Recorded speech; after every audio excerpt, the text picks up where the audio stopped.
আজ যে বঙ্গোপসাগরকে আমরা শুধু জল বলে ভাবি, একসময় সেই ছিল ভারতের সবচেয়ে ধনী রক্তনালী। সাগরের ঢেউয়ের নিচে চাপা পড়ে আছে একের পর এক হারিয়ে যাওয়া বন্দর আর ইতিহাসের এক বিস্মিত সোনার পথ। সেই পথে পাড়ি জমাতো রেশম, মশলা, রূপা, হাতির দাঁত, ফিরত সোনা, অস্ত্র আর বিদেশি সভ্যতার ছাপ। এই ছিল ভারতের নিজের হাতে তৈরি করা সমুদ্র সাম্রাজ্য। তুমি কি জানো, আজকে মাটির নিচে চাপা পড়া একটা শহর তাম্রলিপি এক সময় প্রাচীন ভারতের আন্তর্জাতিক সমুদ্র বন্দর ছিল। এখান থেকে চীন, মিশর, রোম পর্যন্ত বাণিজ্য হতো। নাবিকেরা যাত্রা শুরু করত পূর্ণিমা রাত দেখে, আর ফেরত আসতো সাথে করে মিশরের সুগন্ধি, রোমের গ্লাস আর আরবের জিনিস। তাম্রলিপি ছিল শুধু বন্দর নয়, এটা ছিল সাংস্কৃতিক এক মিলনস্থল। আজ শুধু পাওয়া যায় ইটের ধ্বংসাবশেষ, কিন্তু এক সময় বাজতো এখানে বাণিজ্যর ঘণ্টা।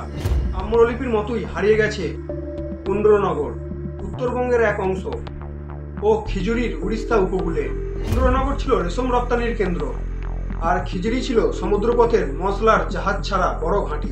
বিদেশিরা এখানে এসে বসতি করত, বিয়ে করত, আবার চলে যেত জাহাজে। আজ এই জায়গাগুলো শুধু খালি মাঠ, কিন্তু ইতিহাসের ভেতর তারা নাবিকদের স্বপ্ন আর আগুন দুটোই বহন করে। এই বন্দরগুলো কেবল ভারতীয় পণ্য রপ্তানির কেন্দ্র ছিল না, এইগুলো ছিল একটা সভ্যতার দরজা। চীন থেকে বৌদ্ধ ধর্ম, আরব থেকে গণিত, আর রোম থেকে কারুকাজ, এই সব এসেছিল এই বঙ্গোপসাগরের পথ ধরেই, যার এক একটাই চলতো হাজার মানুষ, হাতি ও বিশাল পণ্য। বঙ্গোপসাগর তখন শুধু ছিল জল নয়, ওটা ছিল জ্ঞানের, ধর্মের, প্রযুক্তির মহাসাগর। প্রশ্ন জাগে, এই বন্দরগুলো গেল কোথায়? কেউ বলে নদীর দিক পরিবর্তন হয়েছিল, আবার কারোর মতে শত্রুরা এসে ধ্বংস করেছিল সব। কেউ বলেন এই বন্দরগুলি ধ্বংস হয়েছিল নিজেদের অতিরিক্ত অহংকার ও বিদেশি অগ্রসনের ফাঁদে পড়ে। তাম্রলিপিতে একবার ঢুকে পড়ে গুপ্তচর বেশি আরব নবী, তাদের হাত ধরেই শুরু হয় পর্তুগিজ ও ব্রিটিশদের চোখ পড়ে, আর ধীরে ধীরে হারিয়ে যায় ভারতের এক একটা বন্দর। আজ আমরা যেসব বন্দর দেখি, কলকাতা, চেন্নাই, বিশাখাপত্তনম, সেগুলি গড়া হয়েছে পরবর্তীতে বিদেশি মূলত শাসকদের দ্বারা।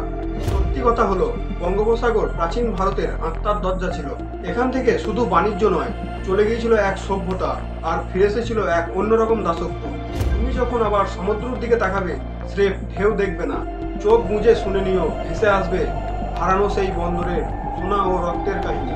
কারণ বঙ্গোপসাগর শুধু জল নয়, ওটা হাজার বছরের ইতিহাসের শব্দ বহন করছে।